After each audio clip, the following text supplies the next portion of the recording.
Hello students, आज नया topic शुरू करने से पहले आपको मैं कुछ बातें बताना चाहता हूँ। एक तो आप जब भी किसी वीडियो को देखें तो वीडियो को कंप्लीट देखें। अगर आप वीडियो को बीच बीच में से देखेंगे तो आपको टॉपिक पूर्ण रूप से समझ में नहीं आएगा। टॉपिक को अगर पूर्ण रूप से समझना है तो हमें वीडियो को कंप्लीट देखना पड़ेगा। दूसरी बात, आपको कॉन्सेप्ट पर पूरा ध्यान रखना है। किसी भी टॉपिक को जब समझाया जाता है तो उसका जो कॉन्सेप्ट है उसको आपको पकड़ना है। अगर आपने कॉन्सेप्ट को पकड़ लिया तो आपको वह टॉपिक बहुत ही अच्छी तरह से समझ में आ जाएगा। हम कोशिश करते हैं, बारीकी से समझाने का प्रयास कर रहे हैं। फिर भी अगर आपको कोई दिक्कत आती है तो आप हमें कमेंट कर सकते हैं, उसका जवाब आपको अवश्य दिया जाएगा। आज हम ठोस के विद्युतीय गुणों की बात करें। ठोस के विद्युतीय गुण, देखिए विद्युतीय गुणों के आधार पर ठोस तीन प्रकार के होते हैं। एक होते हैं चालक, एक होते हैं कुचालक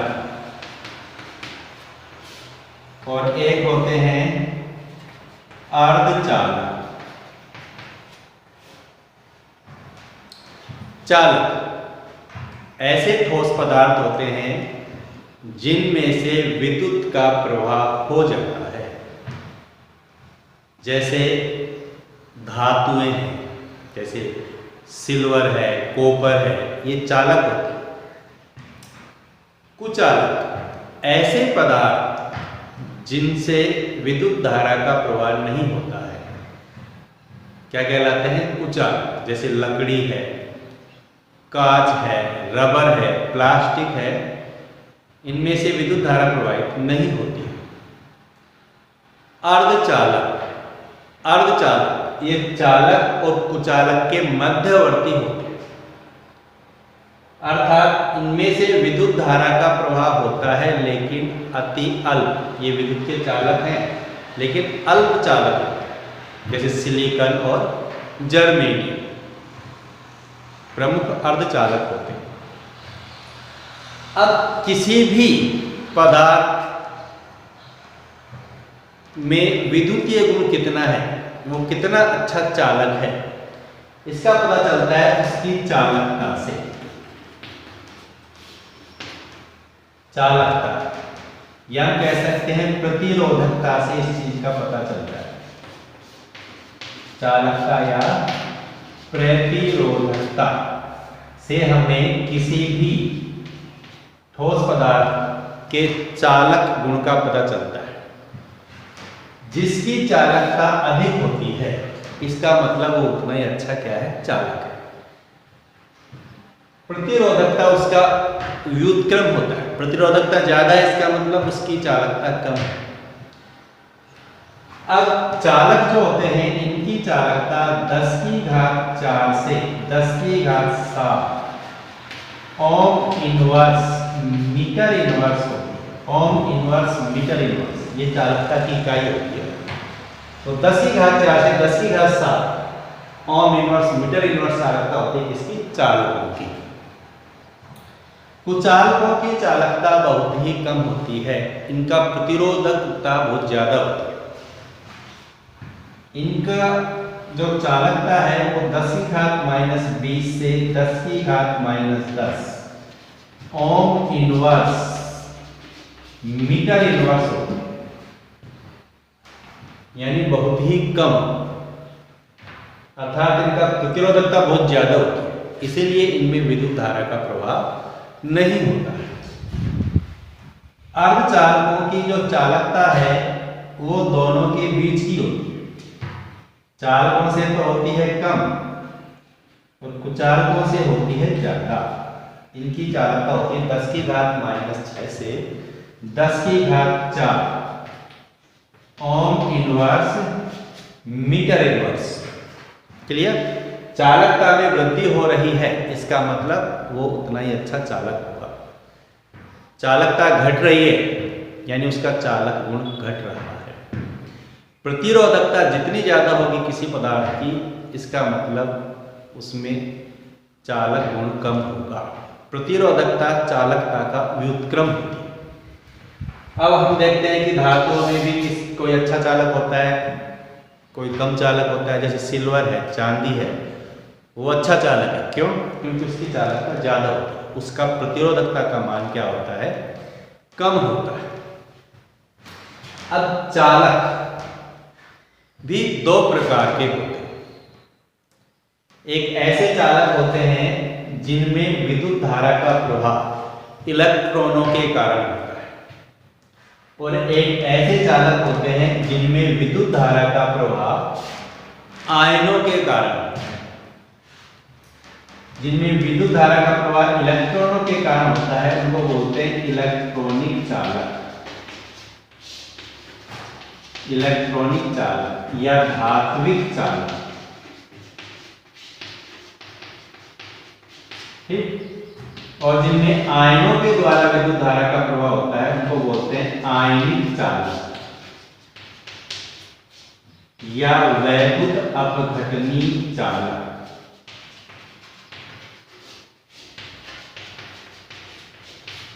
क्लियर? इलेक्ट्रॉनों के द्वारा विद्युत धारा का प्रवाह होता है धातु। धातुओं में मुक्त इलेक्ट्रॉन पाए जाते हैं, इलेक्ट्रॉन गति करते हैं, जिसके कारण उनमें विद्युत धारा का प्रवाह होता है। हमने पढ़ा था धात्विक ठोस। धात्विक ठोस में इलेक्ट्रॉन होते हैं, धातु आयन मुक्त इलेक्ट्रॉनों के समुद्र में डूबे रहते हैं, ऐसा पढ़ा था हमने। इलेक्ट्रॉन गति करते हैं वहां पर आसानी से, मुक्त इलेक्ट्रॉन पाए जाते हैं, इसीलिए उनमें विद्युत धारा का प्रवाह होता है, वो विद्युत के अच्छे चालक होते हैं। आयनिक चालक में विद्युत धारा का प्रवाह आयनों के द्वारा होता है। जो आयनिक ठोस पदार्थ है, आयनिक ठोस, हमने पढ़ा था कि आयनिक ठोस जो है ठोस अवस्था में विद्युत का प्रवाह नहीं करते, लेकिन गलित अवस्था में करते हैं या जलीय विलयन में करते हैं। क्योंकि गलित अवस्था में और जलीय विलयन में इनमें आयन मुक्त रूप से पाए जाते हैं, और आयन मुक्त रूप से पाए जाने के कारण आयन गति करते हैं, और आयन गति करते हैं इसीलिए गलित अवस्था में या जलीय विलयन में इनमें विद्युत धारा का प्रवाह होता है। बैंड सिद्धांत या आणविक कक्षक सिद्धांत क्या है? ये सिद्धांत जब अणु का निर्माण होता है, परमाणु मिलकर के अणु बनाते हैं, तो परमाणुओं के कक्षक आपस में संयोग करते हैं और संयोग करके अणु कक्षकों का निर्माण करते हैं। ठीक है? जितने परमाणु कक्षकों का संयोग होता है उतने ही अणु कक्षकों का भी निर्माण होता है। जैसे ये परमाणु कक्षक, ध्यान आएगा, हमने पढ़ा है 11th में, ये परमाणु कक्षक आपस में संयोग करेंगे तो बन जाते हैं अणु कक्षक। ये क्या बन गए? अणु कक्षक। परमाणु कक्षकों का संयोग होता है तो अणु कक्षकों का निर्माण होता है। यहाँ एक और एक, दो परमाणु कक्षक संयोग करते हैं, दो अणु कक्षक बनते हैं। अर्थात जितने परमाणु कक्षकों का संयोग होगा उतने ही अणु कक्षकों का निर्माण होगा। अब किसी क्रिस्टल जालक में अत्यधिक संख्या में परमाणु कक्षक पाए जाते हैं, अत्यधिक संख्या में परमाणु होते हैं, अर्थात अत्यधिक संख्या में परमाणु कक्षकों का संयोग होता है। इसलिए अत्यधिक संख्या में ही अणु कक्षकों का भी निर्माण होता है। अब ये अणु कक्षक, इनके मध्य ऊर्जा अंतर कम होने के कारण ये एक दूसरे के पास पास व्यवस्थित हो जाते हैं, और पास पास व्यवस्थित होकर के बैंड का निर्माण करते हैं। इसलिए सिद्धांत को बोलते हैं बैंड सिद्धांत। क्लियर? परमाणु कक्षक संयोग करके अणु कक्षक बनाते हैं। क्रिस्टल जालक में अत्यधिक संख्या में परमाणु होते हैं, अर्थात अत्यधिक संख्या में परमाणु कक्षक संयोग करके अत्यधिक संख्या में ही अणु कक्षकों का निर्माण करते हैं। ये अणु कक्षक कम ऊर्जा अंतर होने के कारण पास पास व्यवस्थित हो जाते हैं और परमाणु कक्षकों के संयोग से अणु कक्षक बनते हैं। ये अणु कक्षक है, और ये पास पास व्यवस्थित होते जाते हैं इस तरह, पास पास व्यवस्थित होकर के और बैंड का निर्माण करते हैं। ये ऊर्जा अंतर के आधार पर व्यवस्थित होते हैं, जिसकी ऊर्जा कम होती है वो नीचे व्यवस्थित होता है, जिसकी ऊर्जा ज़्यादा है उसके ऊपर। इस तरह ऊर्जा अंतर के आधार पर व्यवस्थित होते हैं। इनकी ऊर्जा में अंतर कम होता है, इसलिए पास पास व्यवस्थित होकर के बैंड का निर्माण करते हैं। इसलिए सिद्धांत को कहते हैं बैंड सिद्धांत। अब यह मुख्य रूप से दो प्रकार की बैंड बनती है। एक तो होती है संयोजकता बैंड,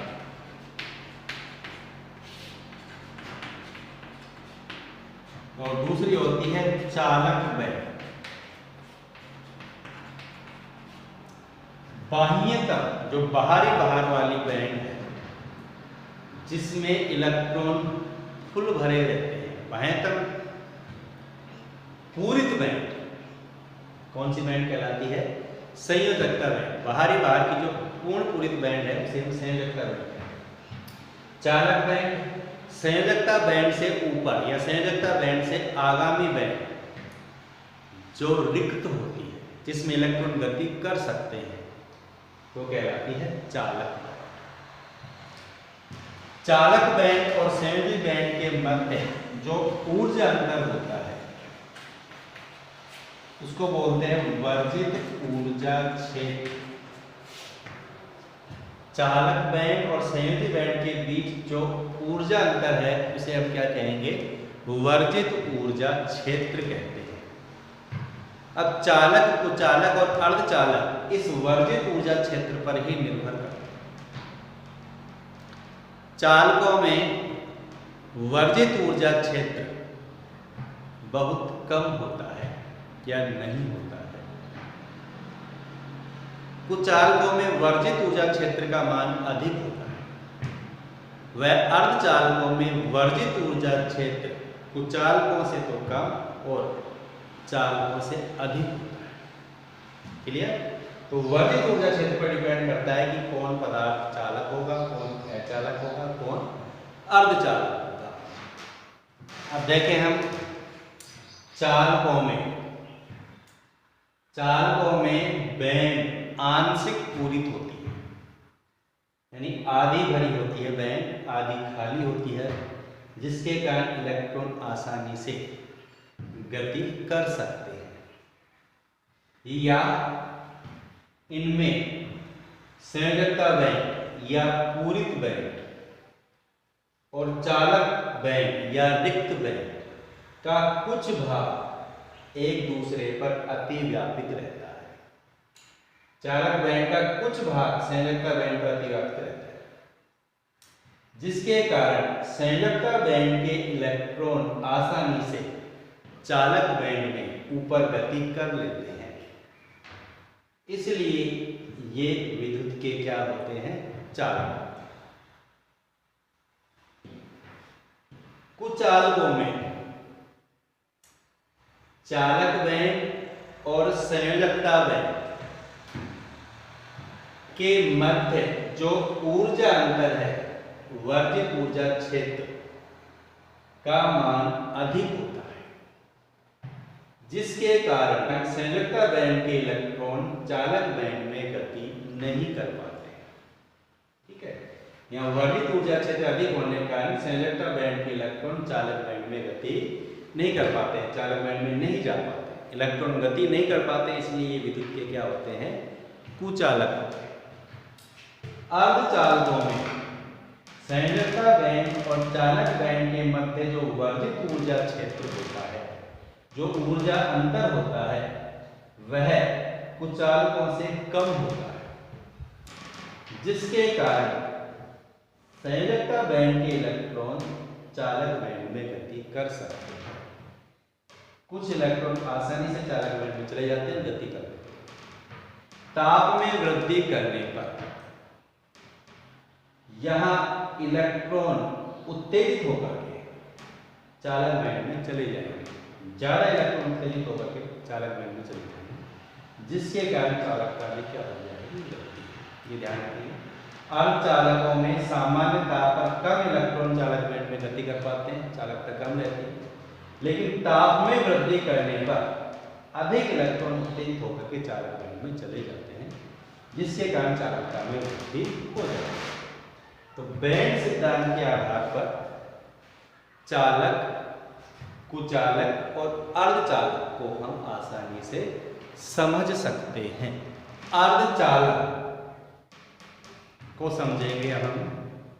अभी हमने बताया कि अर्धचालक जो हैं वो चालक और कुचालकों के मध्यवर्ती, अर्थात इनकी चालकता कुचालकों से तो अधिक होती है लेकिन चालकों से कम होती है।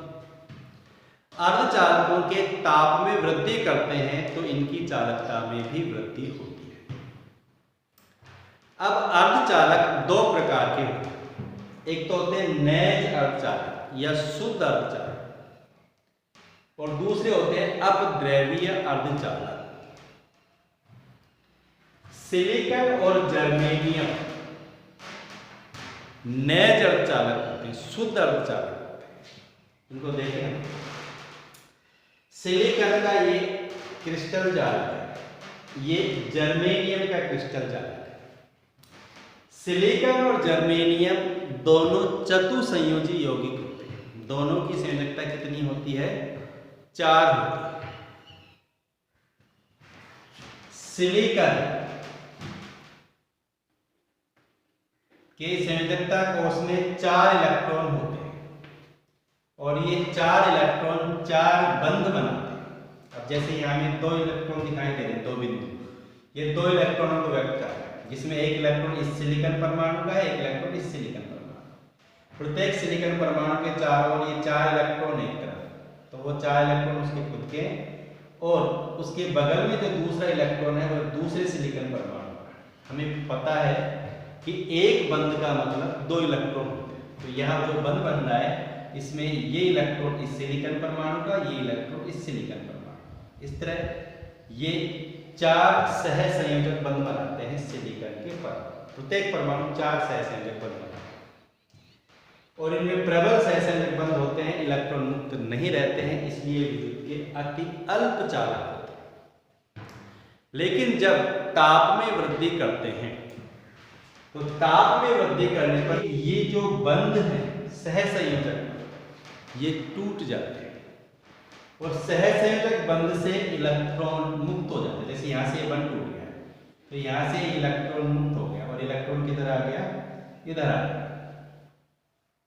यहाँ से इलेक्ट्रॉन निकल के सहसंयोजक बंध से अलग हो गया जब इसको गर्म किया गया, और जहां से इलेक्ट्रॉन अलग हो गया वहां पर इलेक्ट्रॉन की रिक्तिका बन गई, जिसको बोलते हैं इलेक्ट्रॉन छिद्र।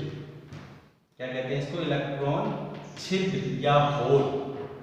ये इलेक्ट्रॉन छिद्र होता है जिसको हम होल भी कहते हैं। अब इलेक्ट्रॉन छिद्र बनने के कारण इसकी चालकता में वृद्धि हो जाती है। क्यों हो जाती है वृद्धि? क्योंकि अब इलेक्ट्रॉन को गति करने के लिए जगह मिल जाती है, इलेक्ट्रॉन गति कर सकता है। अब जैसे यहाँ होल बन गया, अब क्या होगा? दूसरा इलेक्ट्रॉन, जैसे इस बंध का इलेक्ट्रॉन यहाँ आ जाएगा इस होल में, ठीक? तो यहाँ ये इलेक्ट्रॉन चला जाएगा तो यहाँ क्या बन जाएगा? होल। और ये इलेक्ट्रॉन यहाँ से कहाँ आ गया? इसमें आ गया, तो यहाँ पर ये होल क्या हो जाएगा? खत्म हो जाएगा, ठीक? अब इलेक्ट्रॉन, अब यहाँ से इलेक्ट्रॉन, जैसे मान लीजिए इस बंध का इलेक्ट्रॉन इधर आ जाएगा तो होल कहाँ बन जाएगा? यहाँ पर। फिर यहाँ से इलेक्ट्रॉन इसमें आ जाएगा तो होल कहाँ बन जाएगा? यहाँ पर। जैसे ये इलेक्ट्रॉन इधर चला गया तो अब यहाँ तो आ गया इलेक्ट्रॉन, होल कहाँ बन गया? यहाँ बन गया। क्लियर? तो इस तरह इलेक्ट्रॉन गति करता है। जब विद्युत क्षेत्र अप्लाई किया जाता है, विद्युत क्षेत्र लगाया जाता है, तो हमने देखा कि इलेक्ट्रॉन गति करते हैं और जो ये धनात्मक छिद्र है ये भी गति करता है। इलेक्ट्रॉन ऊपर की तरफ गति कर रहा है तो धनात्मक छिद्र नीचे की तरफ गति कर रहा है। इलेक्ट्रॉन और धनात्मक छिद्र दोनों के गति करने की जो दिशा है वह विपरीत होती है, ठीक है? नैज अर्धचालकों, और नैज अर्धचालकों में आवेशवाहक इलेक्ट्रॉन और ये जो धनात्मक छिद्र है इनकी संख्या समान है, ठीक है? एक इलेक्ट्रॉन इधर मुक्त है तो एक होल होगा। अब ये इलेक्ट्रॉन इधर आ गया तो जितने इलेक्ट्रॉन मुक्त होंगे उतने ही होल होंगे, यानी इनमें आवेशवाहक इलेक्ट्रॉन और धनात्मक छिद्रों की संख्या समान होती है। सेम इसी प्रकार जर्मेनियम में भी विद्युत का क्या होता है, चालन होता है। अब जैसे मान लीजिए हम इसको इस तरह समझें,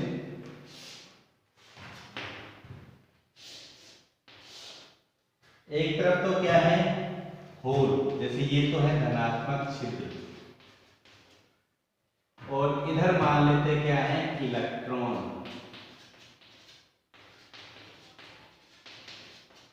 ठीक है, तो इलेक्ट्रॉन इधर गति करेंगे, तो होल किधर गति करेंगे, इधर गति करेंगे। कैसे, जैसे ये इलेक्ट्रॉन इधर आ गया तो यहाँ इलेक्ट्रॉन आ जाएगा, होल कहाँ बन जाएगा, फिर इधर होल बन जाएगा, जैसे ये है।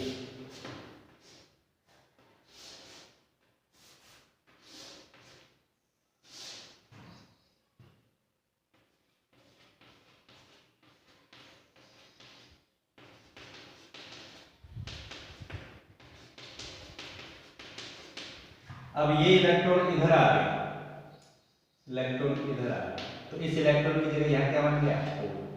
इसी तरह अगर ये इलेक्ट्रॉन इधर आ जाएगा तो यहाँ तो आ गया इलेक्ट्रॉन, यहाँ क्या बन गया, तो इधर इलेक्ट्रॉन गति करेगा तो होल इधर गति करेगा, दोनों एक दूसरे के विपरीत दिशा में गति करेंगे, और दोनों की संख्या भी क्या होगी, समान। शुद्ध या नैज अर्धचालकों में आवेशवाहक इलेक्ट्रॉन और धनात्मक छिद्र दोनों समान संख्या में होते हैं। अब हम बात करेंगे अपद्रव्यीय अर्धचालक। अब हम अपद्रव्यीय अर्धचालकों के बारे में समझेंगे। अभी हमने पढ़ा नैज अर्धचालक।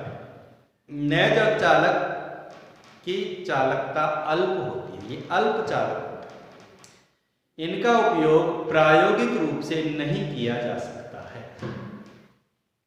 अब नैज अर्धचालकों की चालकता में वृद्धि करने के लिए उनमें किसी दूसरे तत्व की अशुद्धि मिलाई जाती है। अशुद्धि मिलाने की इस प्रक्रिया को डोपिंग कहते हैं। नैज अर्धचालकों में अशुद्धि मिलाने की प्रक्रिया क्या कहलाती है, डोपिंग।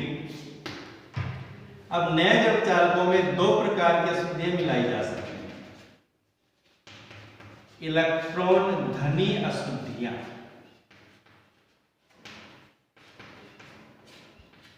जो 15वें वर्ग के तत्वों की होती है। 15वें वर्ग के तत्व कौन कौन है, फास्फोरस, आर्सेनिक, एंटीमनी और बिस्मिथ का उपयोग करते हैं इसके लिए। और दूसरी अशुद्धियां हैं इलेक्ट्रॉन न्यून अशुद्धियां। इलेक्ट्रॉन न्यून अशुद्धियां कौन से वर्ग के तत्वों की होती हैं, 13वें वर्ग के तत्व। 13वें वर्ग के तत्वों की अशुद्धियां होती है इलेक्ट्रॉन न्यून, जिसमें कौन कौन है, बोरॉन, एल्यूमिनियम, गैलियम, इंडियम और थैलियम। ये इलेक्ट्रॉन न्यून अशुद्धियां होती है, ये इलेक्ट्रॉन धनी अशुद्धियां। तो दो प्रकार की अशुद्धियां मिलाई जाती हैं, सिलिकॉन और जर्मेनियम। अब हम बात करते हैं पहले इलेक्ट्रॉन धनी अशुद्धियों की। 15वें वर्ग के तत्वों की अशुद्धियां बात करें। 15वें वर्ग के तत्वों की संयोजकता होती है 5। पंच संयोजी तत्व कहते हैं। पंच संयोजी तत्व जैसे हम फास्फोरस, आर्सेनिक, एंटीमनी या बिस्मिथ जैसे किसी भी एक तत्व का उपयोग कर सकते हैं। जैसे सिलिकॉन में हमने फास्फोरस की अशुद्धि मिलाई। सिलिकॉन में फास्फोरस की अशुद्धि मिलाने पर इसके क्रिस्टल जालक में सिलिकॉन की जगह फास्फोरस का परमाणु आ जाता है। मान लीजिए यहां आ गया फास्फोरस, सिलिकॉन परमाणु को फास्फोरस ने प्रतिस्थापित कर दिया जब इसमें हमने फास्फोरस की अशुद्धि मिलाई। अब फास्फोरस एक पंच संयोजी तत्व होता है, अर्थात फास्फोरस 5 बंध बनाता है। फास्फोरस के बाह्यतम कोश में 5 अयुग्मित इलेक्ट्रॉन पाए जाते हैं। अब 5 अयुग्मित इलेक्ट्रॉन होते हैं फास्फोरस के पास। सिलिकॉन चतुसंयोजी होता है। सिलिकॉन के क्रिस्टल में बात करें हम तो एक सिलिकॉन कितने बंध बना रहा है, 4, जबकि फास्फोरस कितने बंध बना सकता है, 5 बंध बना सकता है। इसके बाह्यतम कोश में 5 अयुग्मित इलेक्ट्रॉन पाए जाते हैं। 5 में से आप देखिए इसके जो 4 इलेक्ट्रॉन हैं, जैसे एक, इसको मैं इस तरह बना देता हूँ, ये एक इलेक्ट्रॉन फास्फोरस का, ये दूसरा इलेक्ट्रॉन फास्फोरस का, ये तीसरा इलेक्ट्रॉन फास्फोरस का, ठीक है, ये चौथा इलेक्ट्रॉन फास्फोरस का। इस तरह फास्फोरस के एक 4 इलेक्ट्रॉन, ये 4 बंद बना लेंगे इधर। अब फास्फोरस के पास एक अयनिक इलेक्ट्रॉन शेष रहता है जो बंद नहीं बना। ये फास्फोरस का एक अयनिक इलेक्ट्रॉन जो है वो मुक्त अवस्था में रहता है, क्रिस्टल जालक में स्वतंत्र रूप से विचरण करता है। अर्थात एक फास्फोरस परमाणु जब एक सिलिकॉन को प्रतिस्थापित करता है तो एक इलेक्ट्रॉन मुक्त अवस्था में रहता है। अब सिलिकॉन के क्रिस्टल जालक में अनेक फास्फोरस के परमाणु सिलिकॉन को प्रतिस्थापित करेंगे तो उसमें अनेक अयुग्मित इलेक्ट्रॉनों की संख्या हो जाएगी। क्लियर? अब अयुग्मित इलेक्ट्रॉनों के कारण सिलिकॉन की चालकता में क्या हो जाएगी? वृद्धि हो जाएगी। सेम इसी प्रकार जर्मेनियम में भी किया जा सकता है। समझ में आ गई बात? तो ध्यान रखेंगे, सिलिकॉन जो एक चतुसंयोजित तत्व होता है, इसके क्रिस्टल जालक में पंच संयोजित तत्व, इलेक्ट्रॉन धन या अशुद्धियां कैसी होती? पंच संयोजित तत्व, 15 वर्ग के तत्व की अशुद्धि मिलाई है, जैसे फास्फोरस की अशुद्धि मिलाई। तो फास्फोरस के पास 5 अयुग्मित इलेक्ट्रॉन होते हैं, जिसमें से 4 इलेक्ट्रॉन तो 4 बंध बना लेते हैं सिलिकॉन के क्रिस्टल जालक में, और एक इलेक्ट्रॉन मुक्त अवस्था में रहता है। इस इलेक्ट्रॉन के कारण इसकी चालकता में वृद्धि होती है। अब यहाँ चालकता में वृद्धि किसके कारण हो रही है? यानी यहाँ आवेश वाहक कौन है? इलेक्ट्रॉन। और इलेक्ट्रॉन पर कौन सा आवेश होता है? ऋणात्मक आवेश। कौन सा आवेश है इलेक्ट्रॉन पर? ऋणात्मक आवेश। इलेक्ट्रॉन धन अशुद्धियां मिलाने पर कौन से इलेक्ट्रॉन धन अशुद्धियां मिलाने पर कौन से अर्धचालक बनते हैं? एन अर्धचालक। कौन से बनते हैं? एन अर्धचालक बनते हैं, क्योंकि एन का मतलब यह नेगेटिव से है, ऋणात्मक। इनमें इलेक्ट्रॉन वाहक जो है, आवेश वाहक का काम कौन कर रहा है? इलेक्ट्रॉन, जिसके कारण इसको हम कहते हैं एन अर्धचालक। जब पंच संयोजित तत्वों की 15 वर्ग के तत्वों की अशुद्धियां मिलाई जाती हैं तो कौन से अर्धचालक बन जाते हैं? एन अर्धचालक बन जाते हैं। क्लियर? अब इलेक्ट्रॉन न्यून अशुद्धियां मिलाने पर, इलेक्ट्रॉन न्यून अशुद्धियां होती है कौन से वर्ग की? 13 वर्ग। अगर मान लीजिए इसमें हम इलेक्ट्रॉन न्यून अशुद्धि मिलाएं, ठीक है, जैसे जर्मेनियम में मिला रहे हैं इलेक्ट्रॉन न्यून अशुद्धि, जैसे बोरोन की अशुद्धि मिलाएं। अब इनकी संयोजकता होती है 3, यानी ये त्रिसंयोजित तत्व होते हैं। त्रिसंयोजित का मतलब इनके बाह्यतम कोश में 3 इलेक्ट्रॉन होते हैं, 3 अयुग्मित इलेक्ट्रॉन होते हैं। जब जर्मेनियम में या सिलिकॉन में बोरोन या एल्यूमिनियम को मिलाया जाता है तो ये, जैसे मान लीजिए एल्यूमिनियम को मिलाया तो एल्यूमिनियम क्रिस्टल जालक में से जर्मेनियम को क्या कर देगा? प्रतिस्थापित कर देगा। जर्मेनियम को प्रतिस्थापित कर देगा। अब एल्यूमिनियम के बाह्यतम कोश में कितने इलेक्ट्रॉन होते हैं? 3 इलेक्ट्रॉन, 1 2 3, इसके पास 3 ही इलेक्ट्रॉन है। 3 इलेक्ट्रॉन 3 बंधों में काम आ जाते हैं, लेकिन यहां जर्मेनियम की संयोजकता कितनी है? 4। तो एक बंध में इलेक्ट्रॉन की जगह खाली रह जाती है। एल्यूमिनियम के पास 3 इलेक्ट्रॉन होते हैं संयोजकता कोश में, ये 3 इलेक्ट्रॉन 3 बंध बनाने में प्रयुक्त हो जाते हैं, और चौथे बंध में इलेक्ट्रॉन की जगह रिक्त रह जाती है। इलेक्ट्रॉन की जगह रिक्त रह जाने से यहां बन जाता है धनात्मक छिद्र। क्या बन गया? धनात्मक छिद्र। अब इस धनात्मक छिद्र के कारण इसकी चालकता में क्या हो जाती है? वृद्धि। अब ये धनात्मक छिद्र आवेश वाहक का कार्य करता है, ये गति करता है धनात्मक छिद्र, जिसके कारण इसकी चालकता में वृद्धि हो जाती है। धनात्मक छिद्र के कारण विद्युत का प्रवाह होता है, इसलिए इस प्रकार के अर्धचालक को बोलते हैं पी अर्धचालक।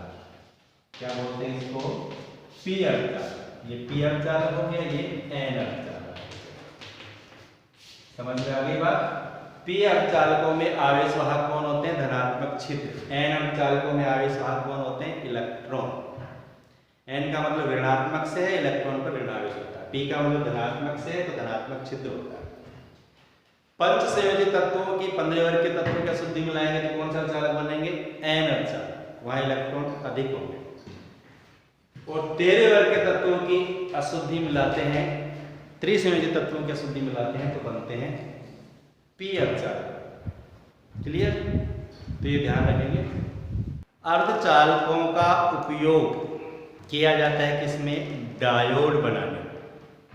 इसके अलावा इनको उपयोग करते हैं ट्रांजिस्टर बनाने। इसके अलावा जो सोर्स हैं होते हैं उनमें जो डायोड लगे होते हैं, फोटो डायोड, वो भी अर्धचालकों से ही बनाए जाते हैं। अब हमें यहाँ एक बात पर ध्यान देना है। देखो, सिलिकॉन और जर्मेनियम जो अर्धचालक होते हैं इनकी संयोजकता 4 होती है। अब 13वें वर्ग व 15वें वर्ग के तत्वों के सम्मिश्रण से बने पदार्थ की औसत संयोजकता भी कितनी होती है? 4 होती है। और 12वें वर्ग और 16वें वर्ग के तत्वों के सम्मिश्रण से बने पदार्थों की औसत संयोजकता भी कितनी होती है? 4। जैसे 13 वर्ग के तत्वों की संयोजकता होती है 3, 15 वर्ग की होती है 5, तो औसत कितनी हो गई? 3, 5, 8/2, 4 हो गई। इसी प्रकार 12 वर्ग के तत्वों की संयोजकता होती है 2 और 16 वर्ग के तत्वों की संयोजकता 6। 2 और 6 का औसत कितना आ गया? 4। यानी इनके सम्मिश्रण से बने जो यौगिक हैं, जो पदार्थ हैं, उनकी औसत संयोजकता 4 होती है, जो किसके समान है? सिलिकॉन और जर्मेनियम। तो इन वर्गों के तत्वों के सम्मिश्रण से बने जो पदार्थ हैं उनका उपयोग भी अर्धचालक के रूप में किया जाता है। जैसे बोरोन, एल्यूमिनियम, गैलियम, इंडियम और थैलियम, ये हैं 13 वर्ग के तत्व। 15 वर्ग के तत्व हैं नाइट्रोजन, फास्फोरस, आर्सेनिक, एंटीमनी और विष्णु। अब इनसे जैसे एल्यूमिनियम और फास्फोरस बना लेते हैं AlP, इसी तरह गैलियम और आर्सेनिक बना लेते हैं GaAs, इंडियम और Sb बना लेते हैं InSb। ये इस प्रकार के पदार्थ बन जाते हैं। अब इनकी औसत संयोजकता 4 है, तो इनका उपयोग भी अर्धचालक के रूप में किया जाता है। जैसे गैलियम आर्सेनाइड अच्छा अर्धचालक होता है, जो संकेतों को तुरंत पहचान, इसमें संकेतों को तुरंत पहचानने की क्षमता पाई जाती है। इसी प्रकार 12 वर्ग के तत्व कौन कौन है? जिंक। ये 16 वर्ग के तत्व है तो ऑक्सीजन है, सल्फर है, सेलेनियम है, टेलुरियम है, पोलोनियम है। तो जैसे ZnS, ZnS, CdS, CdS, तो 12 वर्ग के तत्व और 16 वर्ग के तत्वों से मिलकर के बने यौगिक है ये। इनका उपयोग भी अर्धचालकों के रूप में किया जाता है। क्यों? क्योंकि इनकी औसत संयोजकता 4 होती है। ये ध्यान रखेंगे। 13वें और 15वें वर्ग के सम्मिश्रण से और 12वें और 16वें वर्ग के तत्वों के सम्मिश्रण से बने यौगिक जो हैं वो अर्धचालकों के रूप में काम में लिए जाते हैं।